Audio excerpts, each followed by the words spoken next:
बहू जल्दी से सारा काम कर लो, आभा और दामाद जी आने ही वाले हैं। कुशल बेटा, तुम सारा सामान तो ले आए हो ना? और काजू कतली लाए हो या भूल गए? दामाद जी को बहुत पसंद है। हिमांशी और कुशल एक दूसरे से बहुत प्यार करते हैं और अपने माता पिता की सारी बातें मानते हैं। लेकिन जब से कुशल की बहन आभा की शादी हुई है, मानो उसके माता पिता के लिए उनका दामाद ही सब कुछ है। आभा और आहान घर पर आते हैं, सब उनका स्वागत करते हैं। आभा और हिमांशी किचन में खड़ी होकर बातें करती हैं। आभा, कैसे है तुम्हारे ससुराल वाले? तुम्हारा मन तो लग रहा है ना वहाँ? और आहान जी तुम्हारा ख्याल रखते हैं या नहीं? पता नहीं भाभी, कभी तो लगता है कि ठीक है, कभी तो लगता है कहाँ फंस गई। जैसे भैया आपकी मदद करते हैं, आपका ख्याल रखते हैं, आहान ऐसे बिल्कुल भी नहीं है। अरे इतना मत सोचो तुम। शुरू शुरू में थोड़ी दिक्कत आती है, लेकिन बाद में सब ठीक हो जाएगा। चलो बाहर चलते हैं। हिमांशी और आभा चाय नाश्ता लेकर बाहर आई। सब लोग आपस में बात करने लगे, लेकिन आहान बहुत घमंडी तरीके से बोलता है।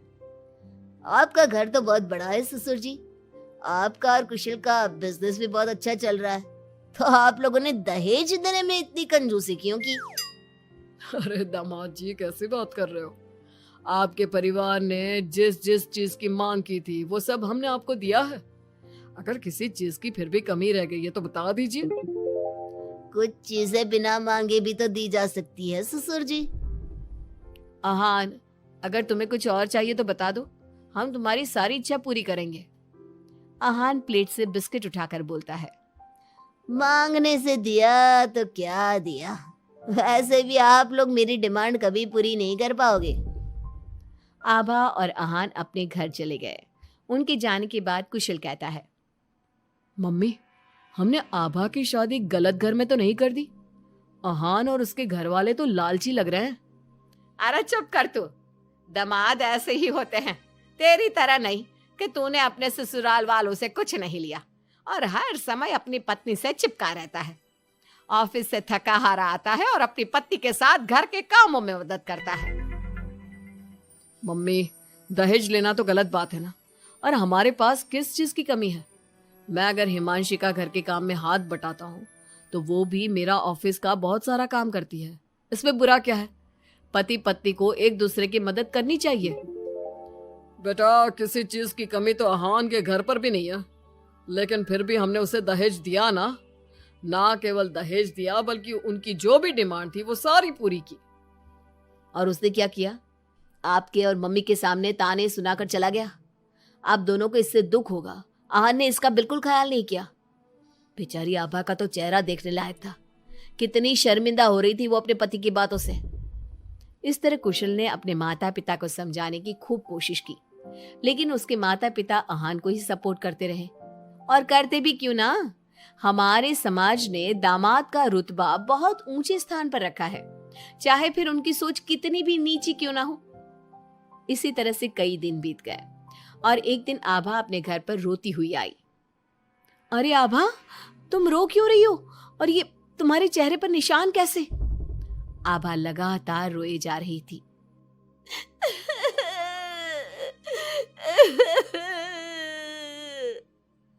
अरे बता मेरी बच्ची, क्या हुआ है तुझे? मत रो इस तरह, मेरा तो दिल बैठा जा रहा है। क्या हुआ है बेटा? हिमांशी और दुर्गा के बार बार पूछने पर आभा ने बताया। मम्मी, मुझे आहान ने बहुत मारा है। क्या? दामाद जी ने तुझ पर हाथ उठाया? लेकिन क्यों? वो रोज शराब पी कर आते हैं और मुझे मारते हैं, लेकिन आज तो उन्होंने हद ही कर दी। क्या आहान जी शराब पीते हैं? ये बात तो उनके घर वालों ने बताई नहीं थी। अरे कौन अपने बच्चों की कमियां बताता है? आने दे तेरे पापा को, वही बात करेंगे आहान और उसके घर वालों से। शाम को जब गिरिराज और कुशल घर पर आए तो उन्हें आभा का चेहरा देखकर बहुत गुस्सा आया, लेकिन वो करते भी क्या? आखिर आहान घर का दामाद है। पर आभा के चेहरे पर चोट के निशान देखकर कुशल से चुप नहीं रहा गया। कुशल ने फोन करके आहान से बात की। आहान, तुम्हारी हिम्मत कैसे हुई मेरी बहन पर हाथ उठाने की? तुम्हारी बहन घर में किसी की बात नहीं सुनती, जो उसके मन में आता है वही करती है। अब तुम ही बताओ, मैं कैसे चुप बैठ सकता हूँ? अगर वो किसी की बात नहीं सुनेगी तो तुम उस पर हाथ उठाओगे? मैं तुम्हारी तरह नहीं कि अपनी पत्नी के पीछे पीछे घूमता रहूं। अगर तुम्हारी बहन जरा भी टेढ़ी चली ना तो मैं उसे इसी तरह से मारूंगा। ये बोलकर आहान ने फोन काट दिया। ये सुनकर कुशल को बहुत गुस्सा आया। कुशल ने कहा, अब आभा अपने ससुराल नहीं जाएगी। आपने उसकी शादी गलत इंसान से कर दी। वो आदमी आभा के लायक ही नहीं है। अरे पागल हो गया है क्या? अपनी शादीशुदा बहन को घर पर बिठाएगा? लोग क्या कहेंगे? मम्मी, आपको अपनी बेटी की चिंता है या लोगों की? आहान हमारा दामाद है और घर में छोटे मोटे झगड़े तो होते ही रहते हैं। हमें इन बातों पर ध्यान नहीं देना चाहिए। हम आहान के माता पिता से बात करेंगे।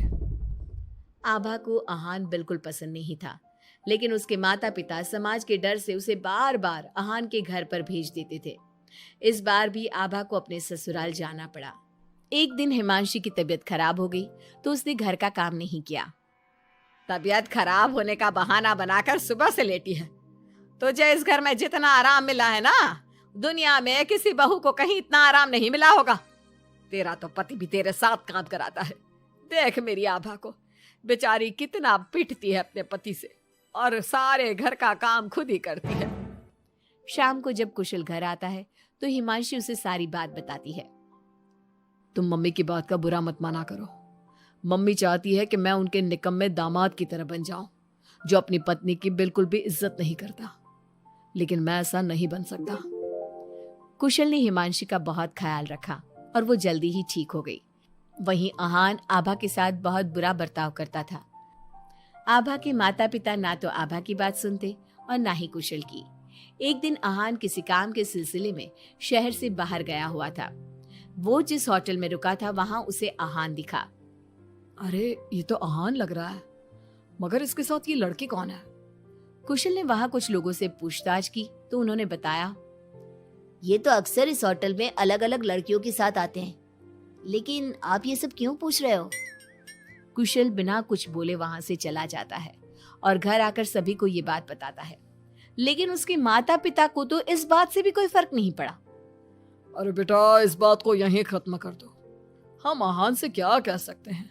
आखिर वो हमारे घर का दामाद है। बेटा देख, ये बात ना आभा को मत बताना, नहीं तो उसे बहुत बुरा लगेगा। आप दोनों किस मिट्टी के बने हैं? दामाद दामाद कहकर आपने उसे सर पर चढ़ा दिया। मैं आपकी बहू के साथ अच्छा बर्ताव करता हूं तो आप मुझे झोरू का गुलाम कहते हैं। और आहान आपकी बेटी को जानवर की तरह पीटता है, आप तब भी उससे बात करने की हिम्मत नहीं करते। आप लोग बेटे और दामाद में इतना फर्क क्यों करते हो? बेटा, दामाद को तो सर का ताज समझा जाता है।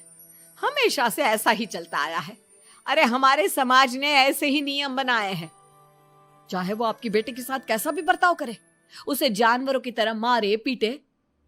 मम्मी, ये पुराने जमाने की बातें हैं। आजकल कोई पढ़ी लिखी लड़की इतना नहीं पीट रही जितनी हमारी आभा पीट रही है, वो भी सिर्फ आप दोनों की वजह से। मैं आज ही उसके ससुराल जाकर उसे सारी बात बता दूंगा और आखिरी फैसला उसका होगा।